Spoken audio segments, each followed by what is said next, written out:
Hello and welcome to the first iteration of Adam's Apples.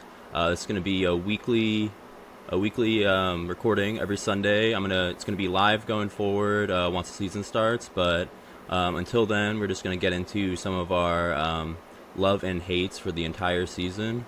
I got B Rod Benjamin Rodriguez here with me right now. Inside the locker room, I'm Adam B Sports. Without any further ado, let's get going. Let's do it. First on my list is we got Travion Henderson. I actually absolutely love this guy in year one. He is a rookie, but the cat's out of the bag now after he had that 100-yard return for a touchdown. But I loved him long before that. Ben can back me up on this one. When we were at the draft before the day before the draft, I had him as my RB2. I had him going in the first round, so the fact that the Patriots got him in round two is an absolute steal. And I don't think I'm like going that crazy to say that I expect him to be a top 15 running back. Ramondre Stevenson was already benched with some fumbling issues last year, and the fumbling issues could go away, but they also could come right back.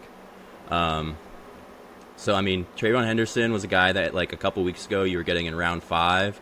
Now I've been doing a bunch more drafts, and he's going as early as round three now. So the cat is definitely out of the bag, but um, even even if he's not as much of a sleeper anymore, he seems like a slam dunk almost at this point. To me, he's got a Gibbs level upside, and yeah, don't be afraid just because he's a rookie. There's a new coaching staff. Mike Vrabel's in town now, so they have, even though Ramondre was signed to an extension not that long ago, it's not like they have the trust in him. It's not like they have been on the team together for many many years. So with that being said, who do you got on your as your first love, Ben? Yeah, and sort of piggyback real quick with Hendrickson. Yeah, he's had a great preseason so far. It'd be interesting to see the rest of the Patriots running back room as well this upcoming season. But for my first love coming up this year for fantasy football, I got Mike Evans out of Tampa Bay wide out, and man, let me just say, Mike Evans is arguably for me, and I bet a lot of other people out there as well. He's got to be like one of the most consistent wide receivers you've had in the last decade. Like he's been that good, and he's had 1,000 yards in every single one of his seasons playing for Tampa Bay, and even favorable schedule here as well. Not too many crazy matchups for this wide receiver core. And even though we have Godwin, McMillan, even now, and then Igbuka coming out of the draft, uh, I feel like Evans, he's that veteran presence, that solidified kind of number one option for Baker, and I feel like he'll still come out on top of this receiver room. And as a past, fantasy owner of both Godwin and Evans, yes, it can kind of have that randomness of like, who's gonna go off this week and who's gonna, score more touchdowns than the other. But that's a good problem to have. They catch a lot of touchdowns, but I look for Baker Mayfield to have another strong year as well, and you know, be good to see the crew get to go again this year for Tampa. Yeah, Mike Evans is And that NFC South division. Mike Evans is a great pick. Definitely another guy that I would put on my love list as well. Probably one of the safest receivers that you can grab in like round three, maybe even in round four, but depending on the format. But most likely in round three. Yeah, super safe guy, like you said, 1,000-yard season every single year of his career so far.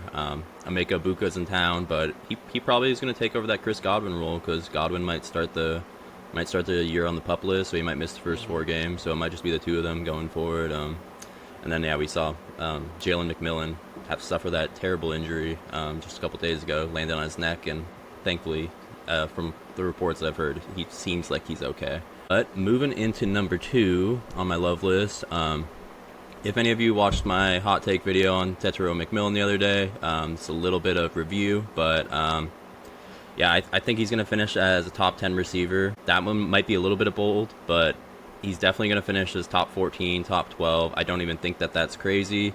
The Panthers took him 8th overall. They have plans to use him. They're going to use him a ton. Bryce Young, I expect to have an emergence this year. Get into a little bit more on Bryce Young later. But he's got the size, he's got the route running, he's got that high draft capital and some crazy college production. He wasn't the most consistent game to game, but I'm going to blame that more on the Arizona offense than Ted himself, because in 3 games he had over 10 receptions, over 200 yards in all 3 games, and then he had that one game where he had 304 yards and 4 touchdowns, which if you had him in a fantasy league, it'd be like 65 points, which is just absolutely insane. He should see a ton of targets, 125 to 150 targets, and I really think he's going to follow in the footsteps of Malik Neighbors and Brian Thomas Jr. And finish as a top 10 receiver this year.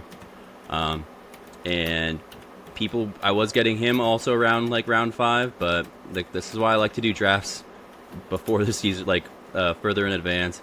A lot of people like to wait until like the last minute just so no injuries happen, but I like to just do all my research really early. And then try to steal all those players before their ADP starts going up and up. So Tetairoa McMillan is my number 2. Who do you have for your number 2 on your love list, Ben? So for my number 2 for my love list for Fantasy 2025 season, it's another wideout actually, and my love this time is going out to Matthew Golden. And speaking about love, obviously his quarterback is Jordan Love, and recently reports came out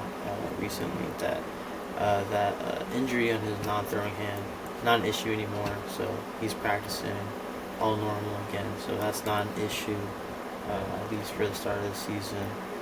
So that's good. But also another player that's been having a good preseason so far. We saw him early against the Jets, and then I believe I forget who the Packers played against. Actually, it was the Colts. Played against the Colts last preseason game. But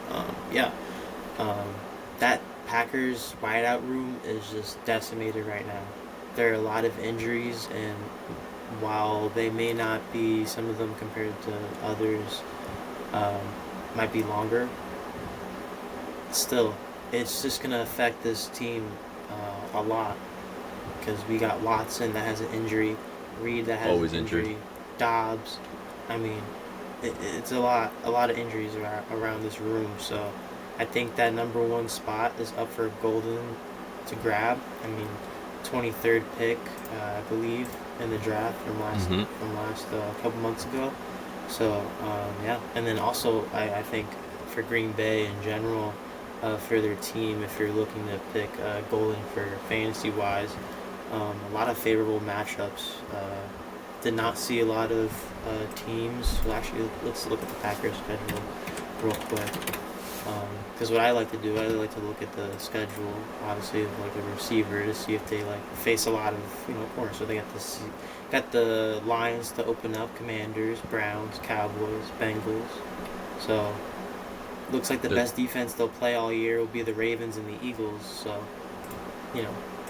got to tip your cap on that if you're looking for Golden. And you could even argue if the number 2 spot for the wide receiver room is up for grabs for Green Bay. So a lot of reasons to like Matthew Golden here, and a rookie love here. Yeah, and you like you said, he was drafted 23rd overall, and it was also, I think, the first time in the 23 years that the Packers have taken one in the first round. So there's no way that they don't have a plan for him, for all the good reports that you're talking about it too, as well. The route running is probably his best attribute, even though he was the ran the fastest 40 time this year in the draft as well. His only knock on him is maybe his size. He's not a huge receiver. So that'll be interesting to see how that wide receiver room shakes out. It always is the last few years, but they're still one of the youngest. I think they are still the youngest team in the NFL this year. So, and Jordan Love, he was so good 2 years ago, got the big contract, kind of took a step back last year. So Jordan Love's another guy that could have a big year this year. And yeah, I think you're right.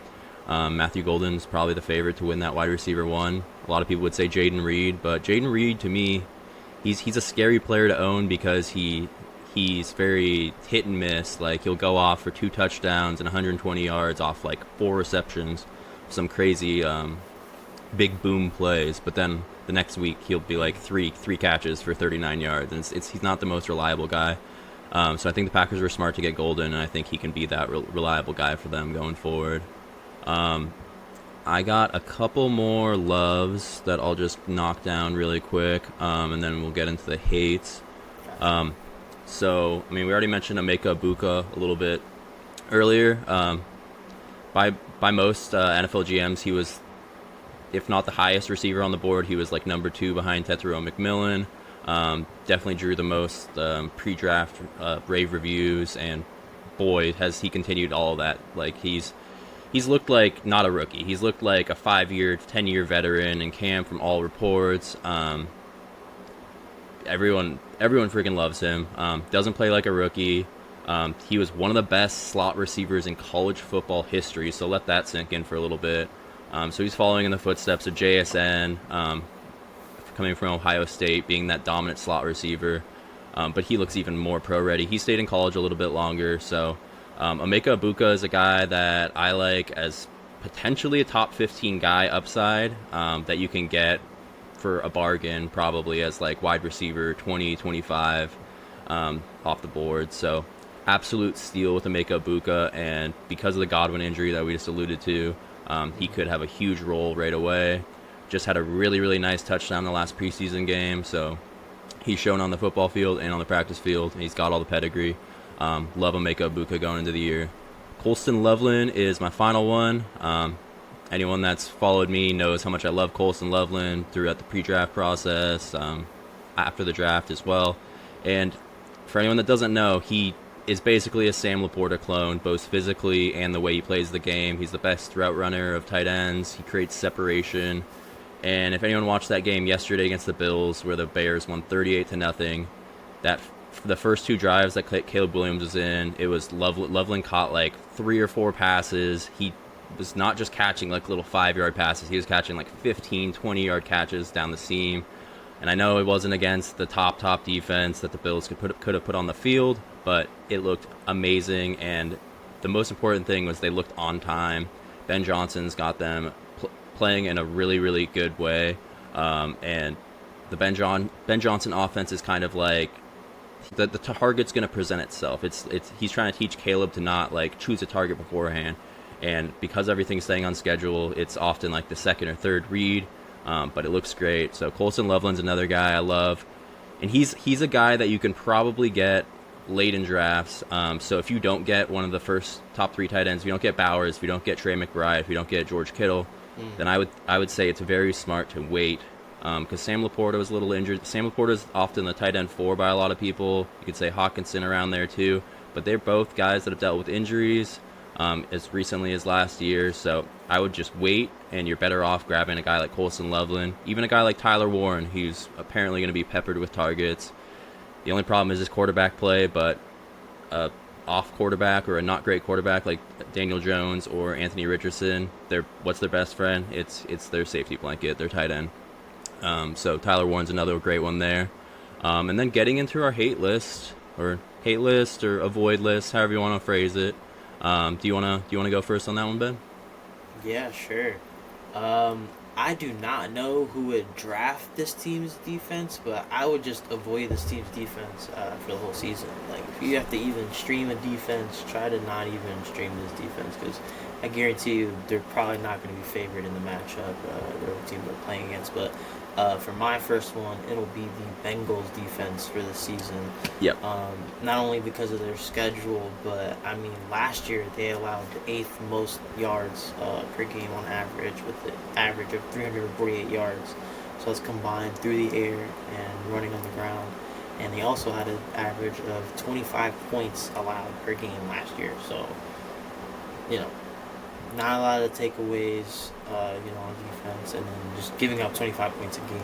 That's not going to help you in fantasy. But not only that, they did obviously, hasn't happened officially yet. They haven't traded him, but they're going to lose Trey Hendrickson. So Shamar Stewart is, most likely going to be the only kind of, standout name that we know of for now, on this defensive line. So we'll just have to wait and see, who else emerges from this Cincinnati, defensive line. But for right now, outside of Shamar Stewart, we don't know. So, yeah. But yeah, the schedule doesn't look super duper impossible for this defense, but it does have its tests with like teams like the Lions, and you have the Ravens twice a year. That whole AFC North division is going to be it's always a dogfight. So yeah, I would just avoid the Bengals defense on your fantasy team.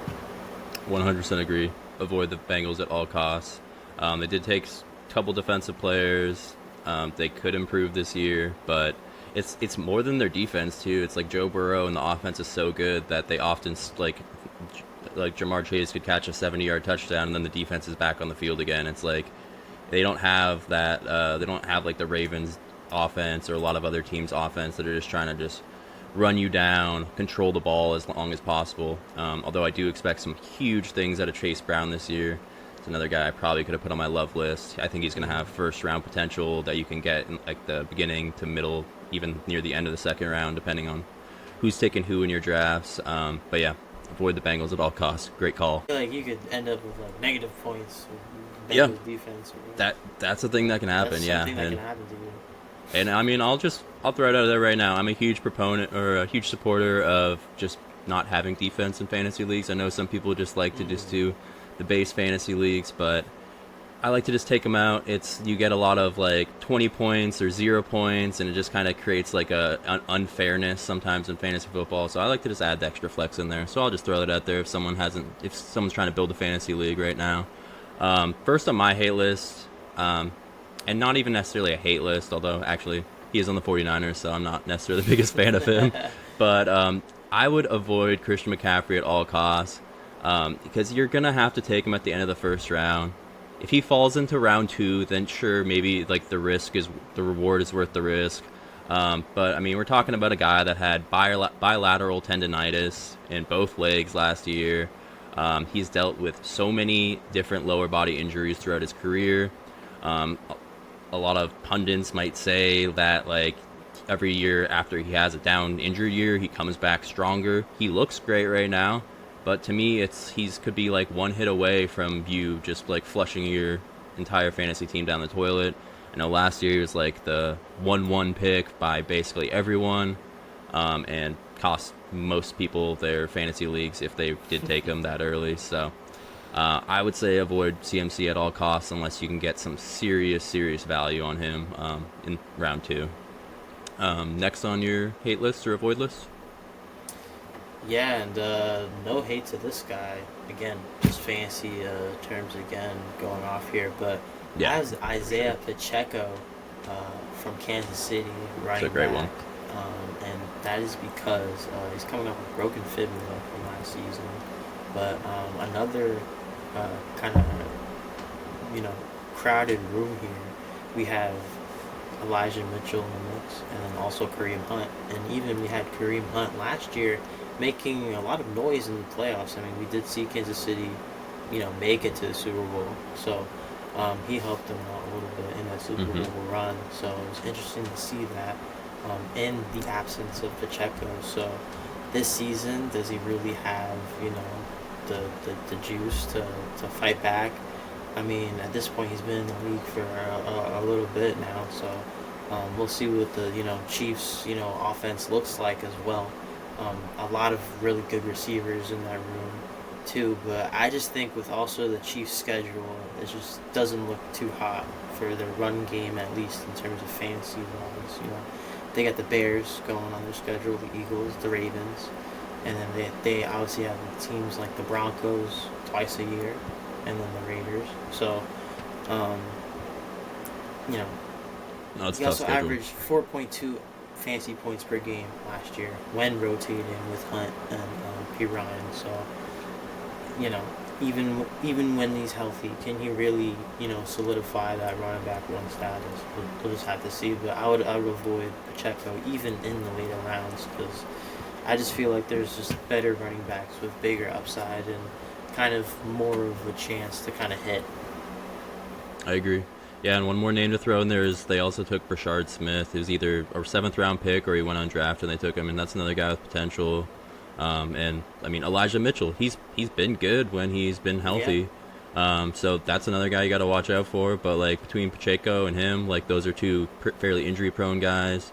Kareem Hunt, he's still great, but he's he's not very explosive anymore. He's lost a lot of that explosiveness, so it's like they trust him, so he's a good guy to have on your bench as a handcuff if an injury does happen, because he can go and get you those like 1 yard touchdowns. He can go and get you those like 3-4 yard. Like he's a trusted guy, and he can still catch the ball as well. But totally in agreement right there. As Isaiah Pacheco is another guy. Like anytime I'm building up my queues, like you're going down the list, and then you're like, okay, add this guy, and then I'll skip Isaiah Pacheco, and then I'll go down like 5 more, add 5 more guys, and then I'll be like, okay, maybe I'll add Pacheco in there just to like so I think about him when I'm going through my queue later. But yeah, it's a guy that anytime he's like getting near the top, you try to look for someone else to put in there instead.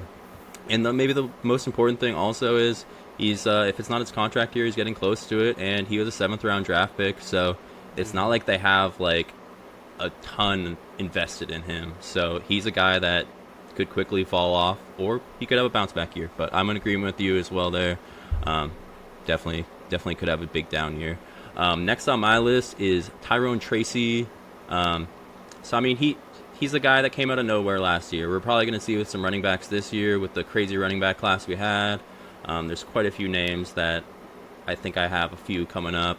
But Tyrone Tracy, I would avoid him purely because Cam Skadaboo's in town, and Cam Skadaboo was taken in the 4th round, but I try to ignore where running backs are taken for the most part in drafts, just because we've seen so many 5th, 6th, 7th rounders emerge recently, even undrafted guys.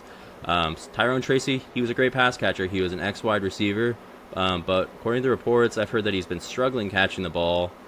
He had a little bit of fumbling issues last year, but yes, he was the guy that came out of nowhere. He was great. But now they have Cam Skadaboo, the guy that can do it all. He can throw a touchdown pass. He can catch a back shoulder throw 40 yards down the field looking like a wide receiver. He will run through 3 different guys to get 1 yard. So he really does look like he could become the bell cow there sooner than later.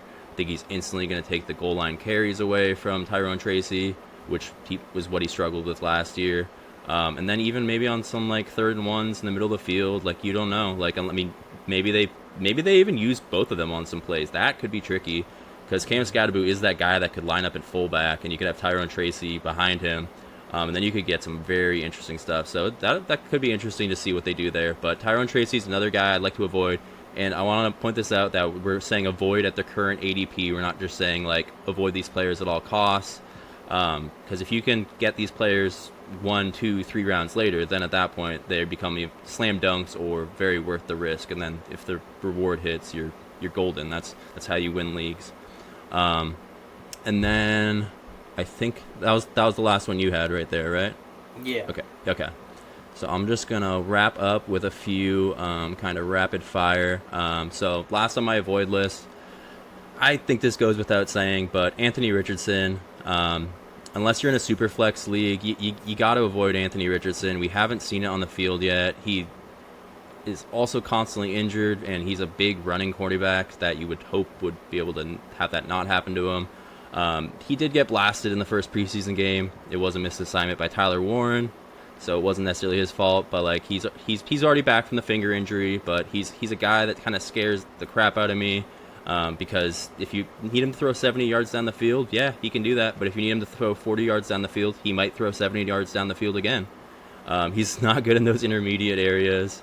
And if you're going to draft him, you're going to draft him for that rushing upside. And then that's where he got injured last year, was trying to just take a rush and run a few yards down the field. And then it didn't even look like he was hit that hard. But anyways, yeah, so the Anthony quarterback race with him and Daniel Jones is pretty close right now. And that's the other thing. Yeah, you don't even know if he's going to be the starter. I think they want him to be the starter. They want him to emerge. And he does. If he's like your last round flyer, you think like, hey, he could have the upside of maybe he's going to turn to Josh Allen in year 3, which is honestly what happened to Josh Allen. He was kind of okay the first 2 years, and then just boom, just like blew up in fantasy football and real football. But again, like if you're in a single QB league, you do not want to put all your hopes in him. Even in a super flex league, I like to get like a top 10 quarterback early, and then wait until like round 5 to 7, and then try to get your second guy. Like draft I just did. I got Baker Mayfield in round 2. This is a super flex draft I'm talking about right now. And then I was able to get Jordan Love in round 6. So just spacing them apart, so then you're able to fill out the rest of your roster. And then these are just okay. So this is just a strategy. If you don't get one of the top 3-4 quarterbacks, let's say you don't get Lamar Jackson, you don't get Josh Allen, you don't get Jaden Daniels, and you don't get Joe Burrow. Those are I would classify those guys as the big 4, the safest ones in the business. You could throw Baker in there, but again, he blew up for one season, so I think he's a guy they can get a little bit later. So look for Caleb Williams, Bryce Young, and Drake May late in your drafts in a single QB league. You can fill out your entire team, and they all have top 10 upside this year. Bryce Young, I think, is going to finish the top 15 guy with all the support he has now, and he just looks so good at the end of the season. Caleb Williams was just preseason, but he looked sharp last night. He has every weapon you could possibly imagine around him now. He's got the offensive line as well, and he's going to get you rushing upside as well. So he was already pretty good in the rushing department last year, so he's probably going to round into form even more. Once all those weapons start showing out, all those rushing lanes are going to open up for him, and I could see him getting like 4 or 5 rushing touchdowns this year. I think he had like 1 or 2 last year. And Drake May, that's another guy with just oozing with top 10 upside. A lot of people think he's going to blow up this year, and he's a guy that you can get late. So, I mean, Travion Henderson's a guy you can dump off to. You still got Hunter Henry, Pop Douglas, or Demario Douglas, his real name. Like, he's a guy that's super duper reliable. Now they've got Stefon Diggs, so we're going to see if Diggs kind of rounds back into form. But Drake May, definitely love that guy if you can get him late in drafts. And then to finish off the show, I'm just going to rattle off some sleepers. These are guys to grab at the end of your draft. These are in no particular order. So, as I mentioned earlier, I was trying to say avoid CMC. First guy on my list, Isaac Guerendo. Back up to CMC. He's dynamic. He runs a very, very fast 40. He looked great in limited time in the games he got last year when CMC was hurt, and Jordan Mason was also hurt. So they just kind of seem to drop like flies in the 49ers backfield. So Isaac Guerendo, grab this guy late in drafts if you can. Adonai Mitchell, he's been showing out in camp. We got to see it on the real football field. The biggest problem is going to be the quarterback play, but he is a prototypical wide receiver 1 if he can get the targets, and actually they can get the ball to him. But he runs a really fast 40, and a guy that you can grab at the end of drafts. And you never know, Pittman could get hurt, or Josh Downs could get hurt, or Mitchell could just play that. They need another guy opposite of Michael Pittman anyway. So maybe Anthony Richardson does turn into this crazy guy, and then you got Adonai Mitchell there. So I would definitely look for him. Sean Tucker, he had that crazy game last year. He's a guy that has a lot of potential. He was out of Syracuse 2 years ago at one point before he had like a heart issue pre-draft. He was going to be potentially like a first-round rookie pick in fantasy drafts. So Sean Tucker's another great guy to grab. They do have Rachaad White, but he's a little banged up right now, and Sean Tucker's just way more dynamic. This one's very interesting. Ja'Cory Krosky-Merritt, rookie for the Washington Commanders. I would definitely look to grab this guy because Brian Robinson is apparently getting shopped by the Commanders right now, so he could instantly be the starter in like a week from now. You never even know. They still have Austin Eckler, but he's up there in age, so he's probably going to remain in that like RB2 role. But Ja'Cory Krosky-Merritt could be a steal even in the final round of your drafts, and end up giving you like league-winning upside. Efton Chisholm, I'm pretty sure everyone's probably onto this one, but he's basically been the best Patriots receiver in the entire offseason so far. He's got 12 catches, 121 yards, and 2 touchdowns of the last 2 preseason games. Just honestly, he reminds me so much of Julian Edelman. I did an article on him not that long ago, so go check that out if you want a little more detailed analysis on Efton Chisholm. But he's, to me, a roster lock at this point, and he's going to emerge very, very quickly. Elijah Arroyo, after the Seahawks dropped Noah Fant, he's a guy that has all the pass rushing capability, or not pass rushing, all of the pass catching capabilities. Super duper dynamic. The only problem in college was injuries, so He's going to fight it out with A.J. Barner to be the starting tight end, but the Seahawks are going to have a ton of 2 tight end sets. If Clint Kubiak runs the offense the same as last year, they're going to have 2 tight ends in the field like 67% of the time, so I would definitely grab Arroyo just because he's going to have the pass catching capabilities that A.J. Barner won't. He's a little bit more of a blocker. Kyle Monangai could end up getting that thunder role in Ben Johnson's offense. He's going to fight it out with Rashawn Johnson. He's banged up right now, but a guy to keep an eye on if you don't draft him in the final round, just a guy to put on your watch list, because DeAndre Swift could flame out again, but either way, he offers a different skill set than DeAndre Swift. And also, he's out of Rutgers, and Isaiah Pacheco also came out of Rutgers, also a 7th round pick, and just blew up all of a sudden. Last couple, Jalen Royals, he's on the Chiefs. That's good enough for me, honestly, but it's another guy I loved in the pre-draft process. Reminds me of Doug Baldwin. He's a small guy, but he plays really physical, and he's got great hands.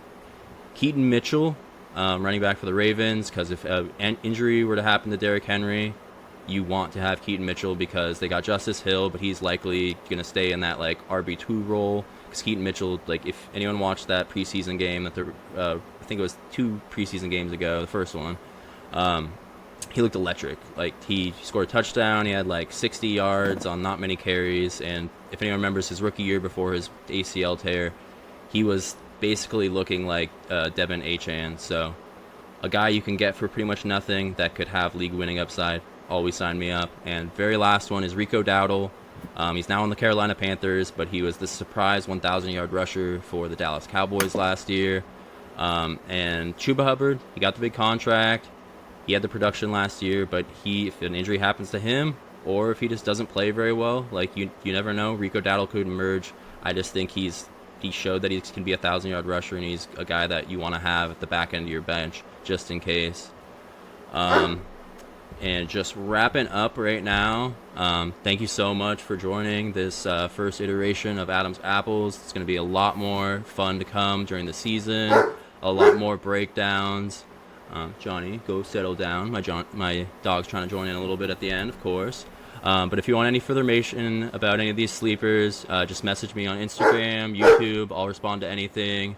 And yeah, thank you so much. Be sure to tune in every Sunday before the early slate of games. I'll be doing this live, little 30-minute episode. Thank you so much for joining me as well, Ben. Ben's going to be joining us as much as possible. And maybe we'll have some other people in and out throughout the year. But yeah, thank you so much.